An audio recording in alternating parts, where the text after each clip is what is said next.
Hello, welcome back to my channel. If you have been enjoying what you've been seeing, please don't forget to hit the like button down below, hit subscribe, share with anyone you think might be interested, and with that, come make a sourdough starter with me. Okay, so if you want to make sourdough bread, you're going to need a sourdough starter. A sourdough starter is your fermented yeast. So it's fermented flour and water. Those are the only two components of a starter. But as the fermentation process takes place, you are having your wild yeast bacteria and lactic acid in there. So a good, strong, healthy starter is having those two live in balance. So starters can take up to 2-3 weeks to build. It really is dependent on your environmental conditions. So your temperature, your humidity. In the winter, it'll take longer than in the summer to build a starter. But the ideal temperature for your sourdough starter building, from my experience, is between 78 and 80 degrees, which is why the summer is a really great time to build a starter.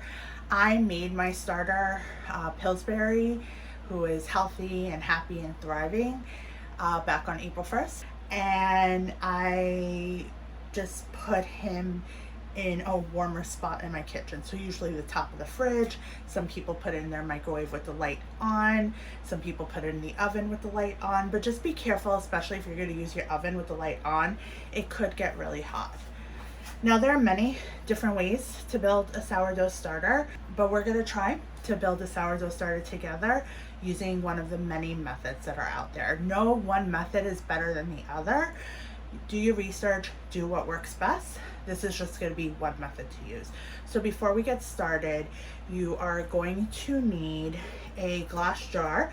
You want to get one that's preferably 32 to 34 ounces because you don't know what your starter is going to do.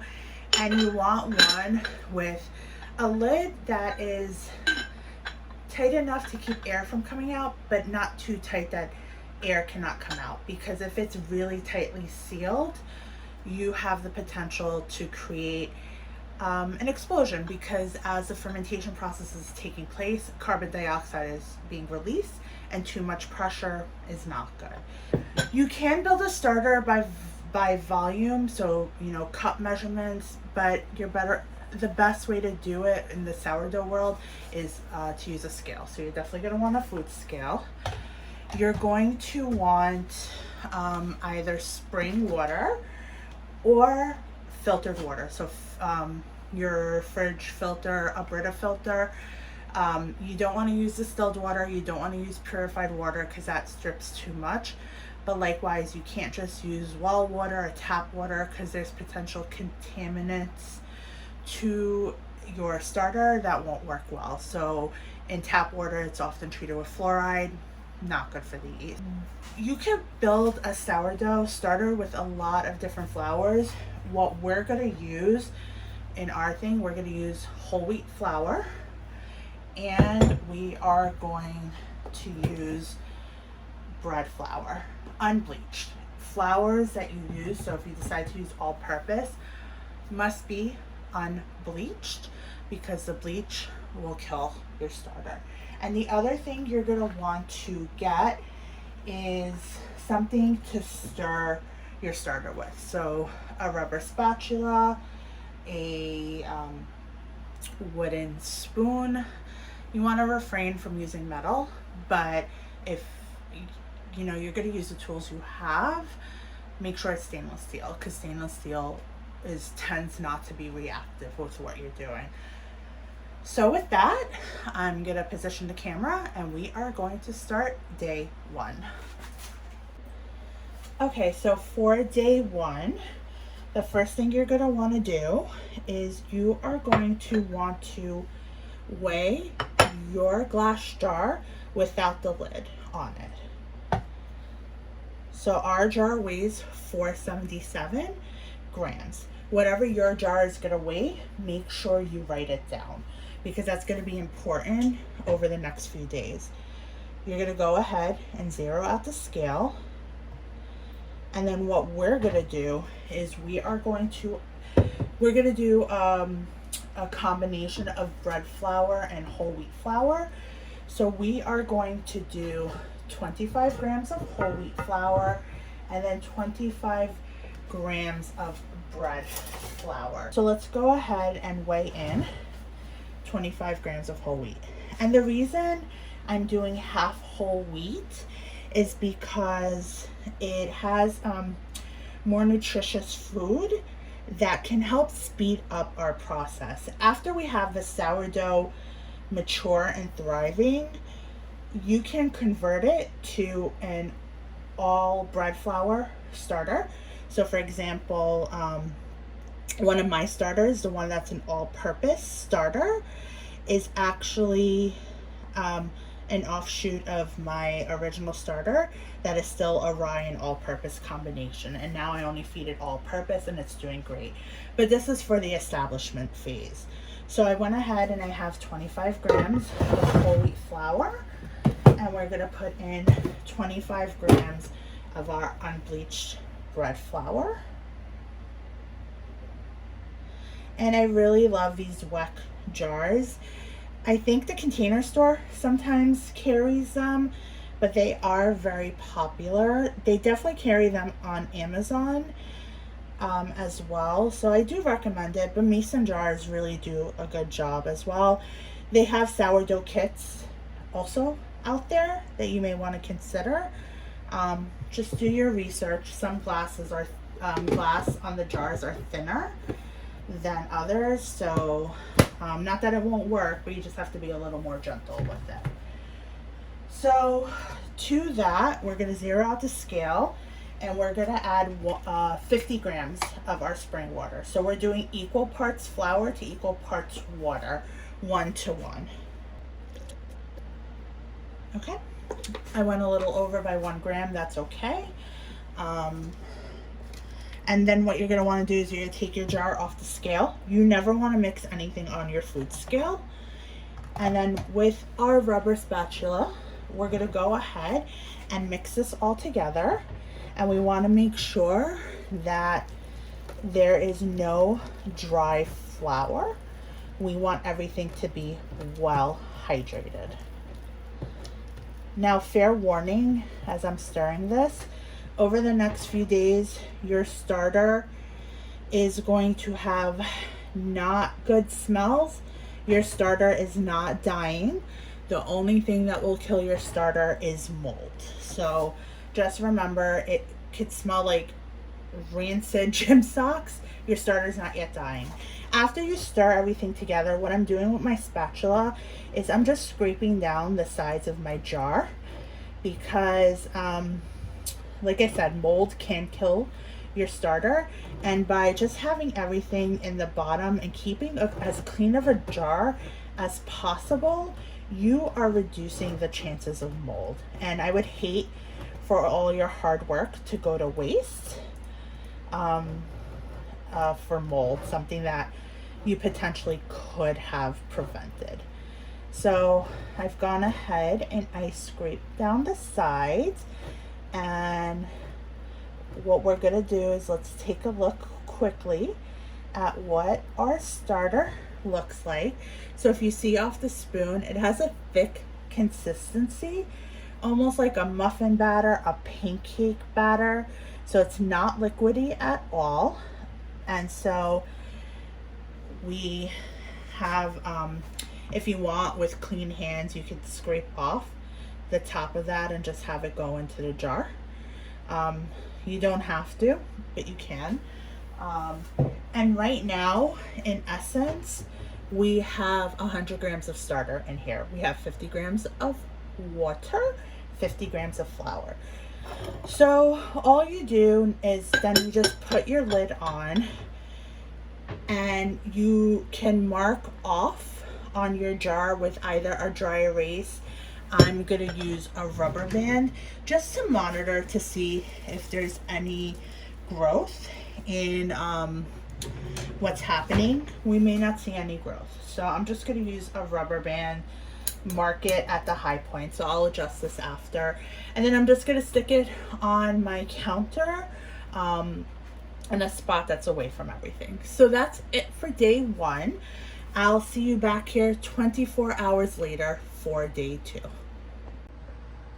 All right, so welcome back to day 2. We're actually not going to do any feeding today. We're just going to examine what's going on with our starter. So as you can see here, our starter has definitely increased by more than double. However, this does not mean our starter is ready to be used. Our starter is not ready to be used for at least 7 days. This is a phenomenon known as a false rise that happens at the beginning as the bacteria is first getting together. Let's take a look at what's happening inside. So inside we see lots of bubbles. It looks good otherwise. I don't see any liquid, definitely not moldy. So all we're gonna do is give it a good stir, and then tomorrow is when we're gonna start the discarding feeding process. So we will check back in tomorrow in 24 hours for day 3. Welcome back to day 3. Let's take a look at what our starter is looking like. So even after we stirred it, it did still increase, which again, not uncommon during the 2nd and 3rd days. When we start the process today of discarding, we are definitely not going to see the same growth for another few days. Let's take a look at the inside. Oh, the smell out of this is not good. If you look inside, it's really liquidy. It's bubbly, but it's watery. That's a sign that it's hungry. So we are going to go ahead and feed our starter today. But first, I quickly want to go through the process of what discarding is. So when you feed your starter, you need to feed it at minimum equal parts flour and equal parts water to the amount of starter you have in the jar. Now, if you remember, on day 1, we have 50 grams of flour and 50 grams of water. So that means that we now have 100 grams of starter. So to feed, if we didn't do anything and we didn't remove anything, we would have to feed this 100 grams of flour and 100 grams of water. Tomorrow, after the fermentation process takes place, we would have 300 grams of starter. And then again, at minimum, we would have to feed it 300 grams of flour, 300 grams of water. So you see how that could become really unyielding. So what we're gonna do today is we are gonna do a process known as discarding. All right, so we have our scale here. Now what the process of discarding is basically you're gonna take out some of what's in your jar and you're gonna feed that amount. So typically you want to take out at least half of what's in your jar. So if you remember, we have 100 grams of starter in the jar. So we wanna remove 50 grams. Now we could do this one of 2 ways. One way is that we could just get a new clean jar, transfer 50 grams of starter into that new jar and continue our feeding there. Which I do actually for my starters that I maintain. I actually use a new jar every time I feed, but I feed such small amounts. The other thing you can do, and this is what usually happens more commonly, and this is what we're gonna do, is that by taking your initial jar weight that we did on the first day, you add 50 grams to that amount, and then you take out enough of your starter in the jar so that your scale is your jar weight plus the 50 grams that's inside the jar. So in our case, when we measured the jar empty without the lid, it weighed 477 grams. We need to leave 50 grams in here. So 477 plus 50 gives us is 527. Let's go ahead and take our stainless steel spoon and let's take it off the scale for a minute and let's give our starter a good stir just to mix everything in here, the good bacteria, the bad bacteria, and we're also making sure we don't see anything weird going on. Now at this point, our starter Oh my God, smells so bad, but it's also going to be quite liquidy.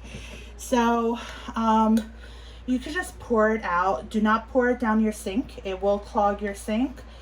You either want to throw it in the garbage directly, or what I'm going to do, and I know this is not the most environmentally friendly thing to do, but I'm going to put it in this paper cup I have, and then I'm going to just take out the paper cup. So what I'm doing is removing enough starter that, again, I only have 50 grams of starter left in the jar. So now I have 527 in the jar. So then what I'm going to do is I'm just going to feed this 50 grams of flour. Remember, we're doing a whole wheat bread flour combination. So I'm going to put 25 grams of whole wheat flour, 25 grams of red flour, 50 grams of our room temperature spring water. Remember, you could use room temperature filtered water. I'm going to stir it, wipe down the sides, put the rubber band at the high point, and put it back on my shelf. So I'm going to do that. And then what we'll do is we'll check in tomorrow for day 4, 24 hours later. See you tomorrow. Okay, welcome back to day 4. As we expected, we didn't see much growth, which is normal. We won't see growth for the next few days. Let's go ahead and look inside. Welcome back to day 4, by the way. And we see that there are bubbles. So that means there is some activity happening, which is good. And it doesn't appear watery, really. So that's good. So what we're gonna do is I'm gonna go ahead and give it a sniff. Okay. Definitely not as rank as yesterday. It actually has kind of, I want to say a sweet smell to it. So what we're going to do for day 4, all we're simply going to do is what we did yesterday. We're going to discard half. So right now we actually have 150 grams of starter in here, because remember, yesterday we did 50 grams of starter, and we have to feed it at least equal parts flour and water. So we did 50 grams of starter, 50 grams of flour, 50 grams of water. So now we have 150 grams of starter in here. So we're going to take out half, and we are going to feed 75 grams of starter, because half of 150 is 75. So we're going to do 75 grams of starter, 75 grams of water, 75 grams of flour. Stir it together, scrape down the sides, and we'll come back tomorrow to see what progress has been made. Okay, so welcome back to day 5. So we didn't have any growth, which again, not unexpected at this date. Let's go ahead and take a look at what it is looking like inside. So the fact that we see bubbles on top is a good sign. That does mean it is active. It's just balancing out the good bacteria and the bad bacteria.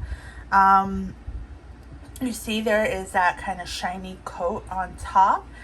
So that's a liquid known as hooch, which is a alcohol byproduct of the fermentation process with the flour and water. So all we're going to do today is, again, discard half, leave half in the jar, and then we're going to feed it equal parts flour and equal parts water. So yesterday we put 75 grams of starter, and then we fed 75 grams of fresh water and 75 grams of flour. So that's a total of 225.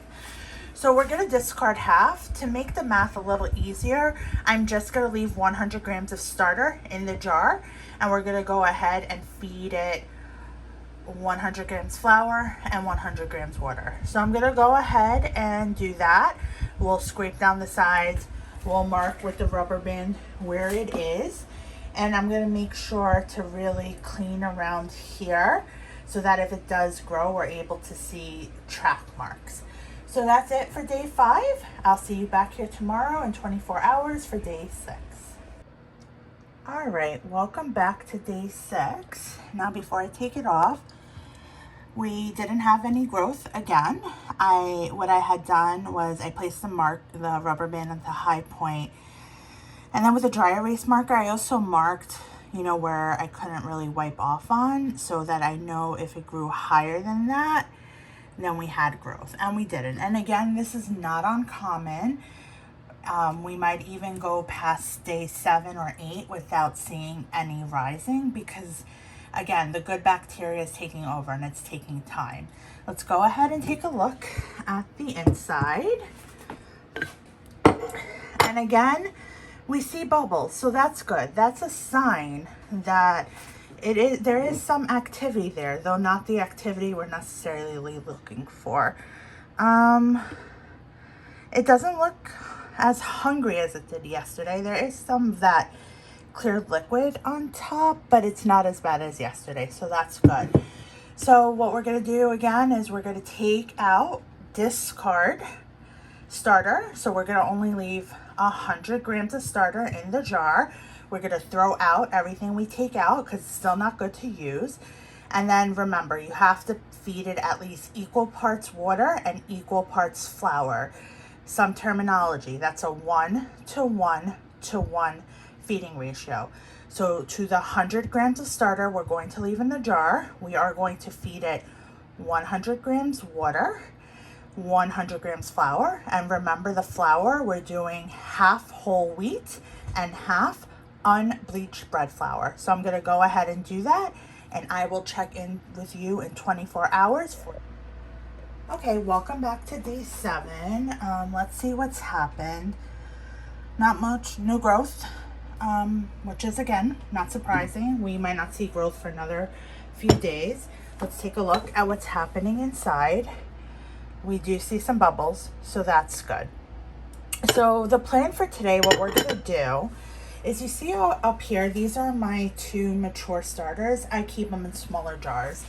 I keep less starter, I feed less starter. So we're slowly going to start that transition now. So what I have done, I have a smaller jar. It holds about 19 to 20 ounces. And I already weighed my jar. I wrote it down. It's 317 grams. So what I'm going to do is I'm going to take 50 grams of our starter and put it into the jar. Remember, since we're still establishing our starter, we're gonna have to at least feed it a 1:1:1 ratio. So I'm gonna transfer 50 grams of starter to here, and then we're gonna feed it 50 grams of room temperature, either spring or filtered water, not distilled, not purified.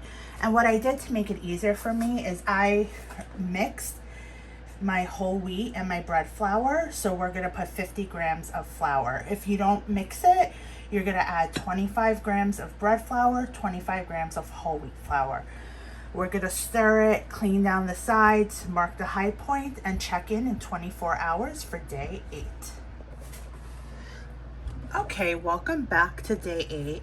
Just a preview. We're hoping that our starter eventually gets like this, at least double in size. This is another one of my starter who you could see peaked and then dropped. So let's take a look at the starter we're building now. Now, what I will say, some positive, we did have a little growth, so that's good. So we're slowly getting there. So let's go ahead and take a look at what's going on inside. The one thing I will say, yesterday when I was mixing it all together, I noticed that the texture of the starter was thicker. It was thinner over the past few days, so I think we're almost getting there. So looking inside, our starter doesn't look hungry. I don't really see bubbles though, but that's okay. I don't think it means anything. We have some bubbles on the side. So we keep chugging on. I'm going to discard, and I'm only going to leave 50 grams of our starter in the jar. I'm going to feed it 50 grams of room temperature filtered or spring water and 50 grams of organic whole wheat and bread flour. So I'm going to go do that, and I will check in with you in 24 hours for day 9.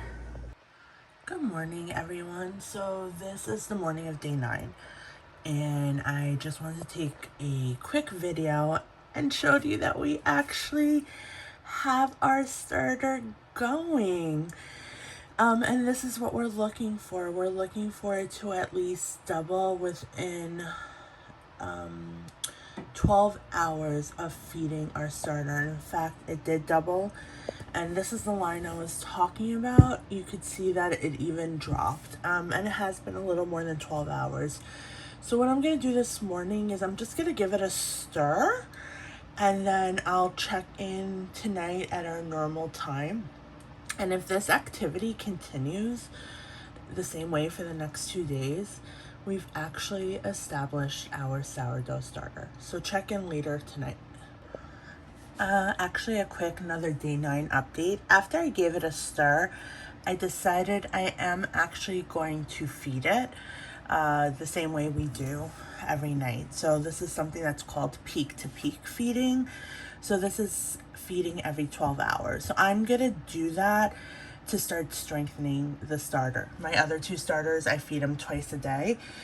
So since this starter has doubled, I'm gonna go ahead and do that the morning of day 9. So we'll still do a check-in the evening, but I am going to go ahead and do a feeding. So same process as usual. I'm going to keep 50 grams of starter and feed it a 1-to-1 feeding ratio. So I'm going to add to it 50 grams of flour and 50 grams of water.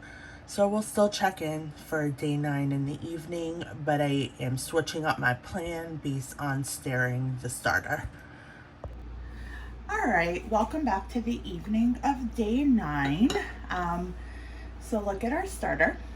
It started getting bigger bubbles and it has doubled in size. So since it also doubled yesterday, I'm pretty sure we're there, but I would not keep any of the discard yet since we're still on day 9. So we're gonna go ahead and do the discard process. But what I also want to show you, you want to take a sniff and it should start smelling sweet. But especially for those that have higher temperature kitchens, I want to show you something that you may come across.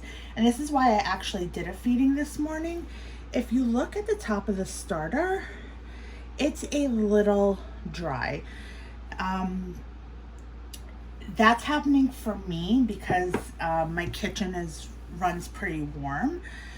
So what you can do is that if your kitchen runs on the cooler side, then you just have to do this process every 24 hours. Since my kitchen is running on the warmer side, that's why I had to do an extra feeding this morning, and moving forward, I would feed this starter every 12 hours. Now the other thing that I'm gonna do, and we started talking about feeding ratios, is at minimum you need to do a 1-to-1 feeding ratio. So that means equal parts water, equal parts flour to the equal parts starter. So we, for the last few days, have been doing 50 grams of starter and adding 50 grams of water and 50 grams of flour.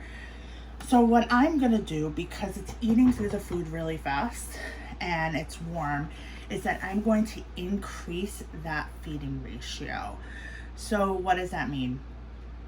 At minimum, you have to do equal parts, again, starter, flour, and water.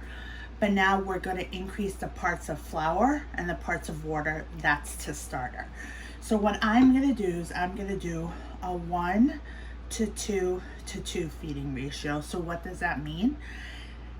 I'm slowly gonna start at this point, and this is my process, right? I'm just teaching you tools and skills you can use. Every condition is different. That's the frustrating part, I think, for a lot of people about sourdough. There's no prescriptive way to go through it. You can't just follow a recipe. Some of it is instinct and just building your toolkit for what works best in your condition. My starter would behave differently in someone else's home because the humidity, the temperature, even the water you use, humidity level, altitude, anything can change. So you're just learning the different tools. So what I'm gonna do is ultimately what I'm looking to do. I'm gonna show you my mature starter I have here. This is AP. I actually keep a very small amount and feed it a 1 to 10 to 10 feeding ratio. That really strengthens my starter. And this has been at 12 hours already, and it's still more than doubled. But this starter is quite a couple of weeks old. This is my original starter. Pillsbury, again, has more than tripled. And I feed these to a 1 to 10 to 10 feeding ratio. We'll build up to that. We're not going to do that now. But I only keep 3 grams of starter for those two. So you don't have to keep those big jars that you see on social media.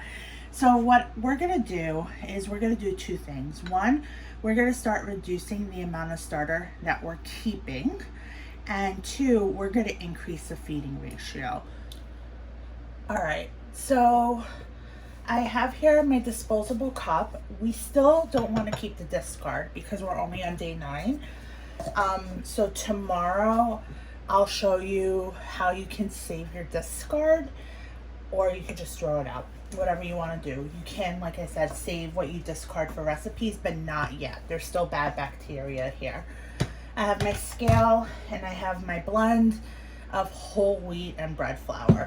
So I'm gonna want to do is, rather than now leave 50 grams of discard, I'm gonna lower that down. I'm going to leave 25 grams of discard in the jar.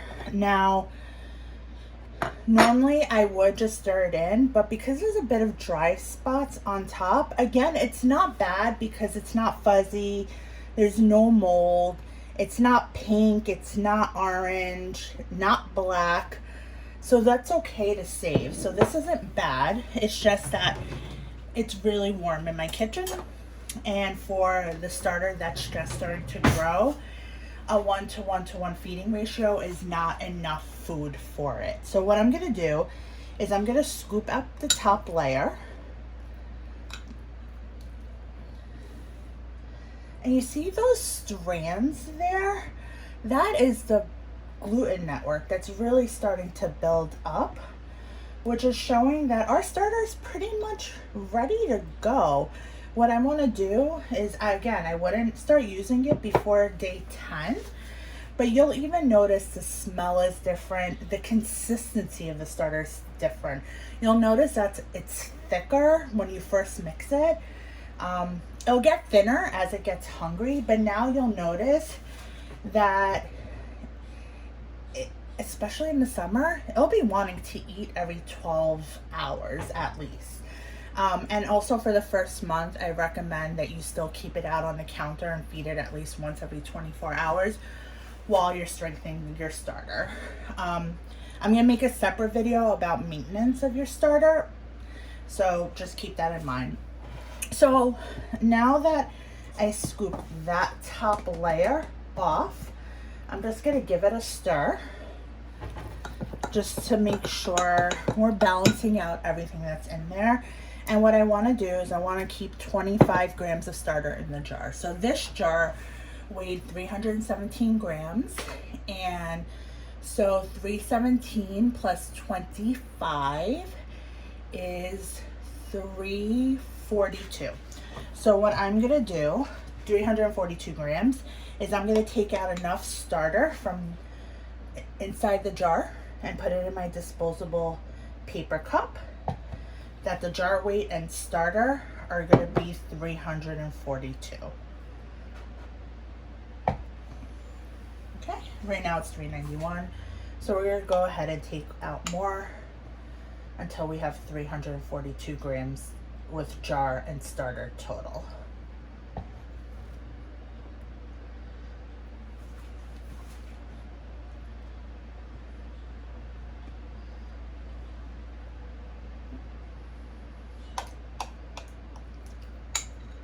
And the thing too, I'm gonna start, as I start talking more, is that sometimes it's gonna look as if you took out too much, but you can continue to maintain your starter with as little as 1 gram. I personally would not do that, but I've seen people do it. And like I said, my starters that are mature and I maintain, I only keep 3 grams of starter. I only feed 3 grams of starter each day. And it's thriving. And higher feeding ratios also do strengthen your starter because it makes it work harder because it has more food to eat through, and it will strengthen your starter. So as you, I'm sure, are watching the video resources, you're going to see people that are doing different feeding ratios, not just that 1-to-1-to-1. And that's because it's helped strengthen your starter. So I went ahead, and there's only 25 grams of starter. So now we're going to do a different feeding ratio. We're going to do, since we have 25 grams of starter, I want to move up to a 1-to-2-to-2 feeding ratio. So that means for 1 part starter, I'm going to put 2 parts flour. I'm going to put 2 parts water. So what does that mean? Since I have 25 grams of starter in here, 2 parts water to starter is 25 times 2. So I'm going to put 50 grams of my room temperature spring water. Again, you could use filtered water. You do not want to use tap water. You do not want to use distilled water.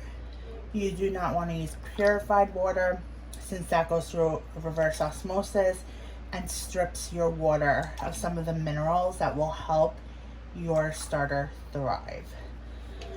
So I have 50 grams of water, and what I'm going to do is I'm going to go ahead with my rubber spatula, and I'm just going to stir the water and whatever starter we have here together. But first I'm going to scrape down the sides, because what was left on the side of your jar is also part of the weight. So it's just going to make it easier to just make sure you have as much of your starter that you kept mixed in the water. Now, while I'm mixing it, I want to say it is super important to keep your jars clean. So I went ahead and I stirred it, and then I'm going to put it back on the scale, and I'm going to zero out my scale. And to this, again, we're doing 2 parts flour to 1 part starter. So since we started with 25 grams of starter, we are going to put 50 grams of our flour mix. Now, if you didn't mix your whole wheat and your bread flour, then at this point you would do 25 grams whole wheat, 25 grams bread flour. But since I made a mix so that it's easier for me, I'm going to scoop in 50 grams of this.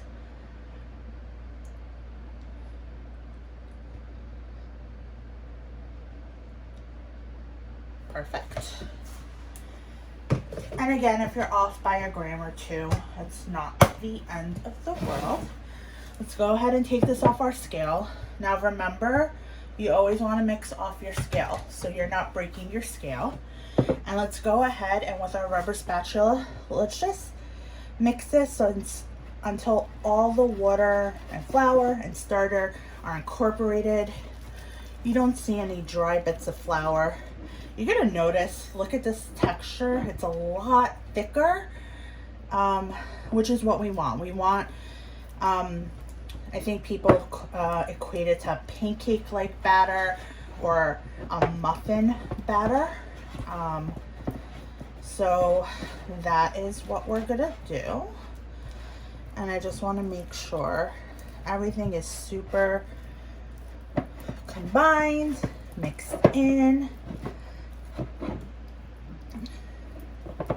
And I'm taking my spatula and I'm also rubbing down the sides to try to keep, again, my jar as clean as possible. And then a trick I like to do to try to level out the starter in here is I like pressing down in a 90-degree angle the top of the starter to just press it down, and it makes sure it's really all combined. Now if you want, you can go ahead and swipe this off if there's a lot of excess. I'm not going to do that. I think I'm okay.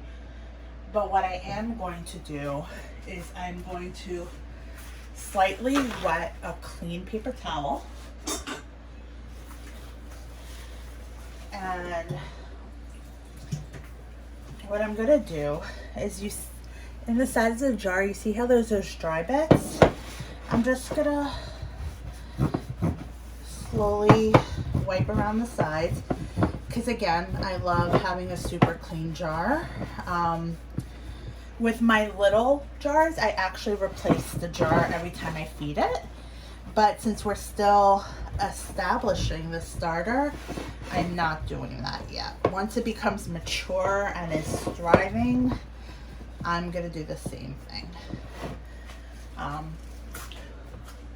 So the sides of the jar are pretty clean. I'm gonna put the rubber band around it so I can measure the high point. And what we should see is we should see this doubling within 12 hours. The older and more mature it gets, the more it will thrive and more than double usually. But we're looking for it to at least double. We're gonna put our lid on and I'm just gonna put it back on my shelf in a warm spot. So that's it for day 9. Again, to recap, we increased our feeding ratio from a 1 to 1 to 1 to 1 to 2 to 2. So to 1 part starter, we put 2 parts flour, 2 parts water. So for us, we did 25 grams of starter. So 2 parts water would be 25 times 2. So we added 50 grams of water, and 2 parts flour, 25 times 2, 50 grams of flour. And that is what we did. So I will check in actually tomorrow morning for day 10. And if we have doubled, I will have declared that we have successfully grown a sourdough starter, and I'll give some closing thoughts, some tips and tricks, and we will go on from there. So see you tomorrow morning. All right, welcome back to the morning of day 10. So last night we did a higher feeding ratio, and this is what our starter is looking like. It has doubled, and let's go ahead and smell it.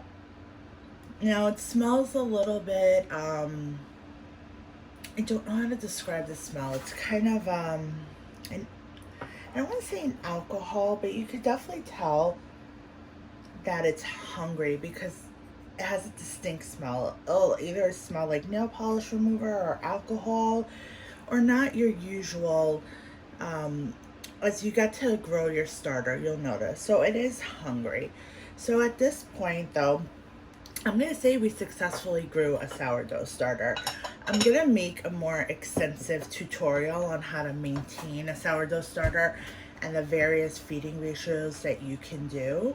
But what I'm going to do moving forward is, although you could probably try to bake with this, I want to continue feeding it twice a day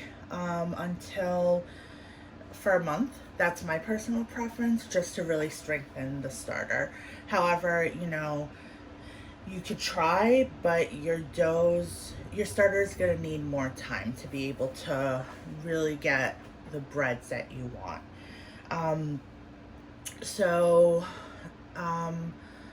Yeah, so I'm also gonna keep it on the counter and feed it every 12 hours. So that is what I'm going to do.